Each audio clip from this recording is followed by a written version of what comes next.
কোনো কিছুর পাওয়ার শূন্য হলে তার মান 1 হয়, এটা আমরা সকলেই জানি, কিন্তু কিভাবে এই মানটা 1 হয় এই বিষয়টা আমাদের অনেকেরই জানা নাই। আজকে আমরা এই বিষয়টাই শিখব।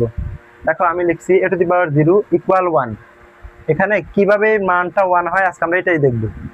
এখানে a টু দি পাওয়ার 0 মানে এখানে কি বোঝায়, এর মানটা কখনো 0 হতে পারবে না।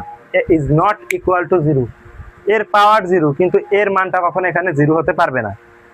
এখন দেখো কেন এই মানটা পাওয়ার শূন্য হলে 1 হয় আজকে আমরা এটাই দেখব কিভাবে আসে। এর পাওয়ার 0 দিলাম, এখন এর পাওয়ারটা কিভাবে 0 আসে, কি করলে আমাদের 0 আসে?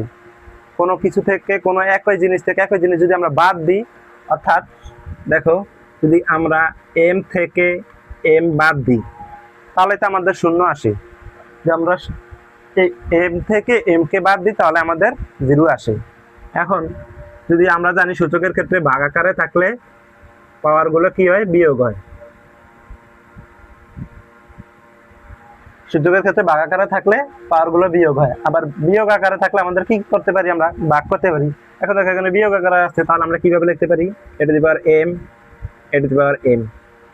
এখন a to the power m, a to the power m কাটা দিলে আমাদের মানটা 1, এখানে আমাদের অ্যান্সার। এভাবে মূলত আমাদের এই এর পাওয়ার 0 হলে তার মানটা 1, কোনো কিছুর পাওয়ার যদি শূন্য হয় তার মানটা 1, আমাদের এইভাবেই আসে। বুঝতে পারছো? এটাই আমাদের সবচেয়ে ট্র্যাডিশনাল এবং ঐতিহ্যবাহী একটা নিয়ম। আজকের জন্য এই পর্যন্তই। তোমরা সবাই ভালো থাকবা, সুস্থ থাকবা, এবং এরকম নিয়মিত ক্লাস পেতে হলে আমাদের চ্যানেলটাকে ফলো দিয়ে রাখো। আজকের জন্য এই পর্যন্তই। তোমরা সবাই ভালো থাকবা, সুস্থ থাকবা, এবং আমাদের ক্লাসগুলো তোমাদের কাছে ভালো লাগে থাকলে এবং তোমরা যদি নিয়মিত এই ক্লাসগুলো পেতে চাও আমাদের চ্যানেলটা সাবস্ক্রাইব করে আমাদের পাশেই থেকো।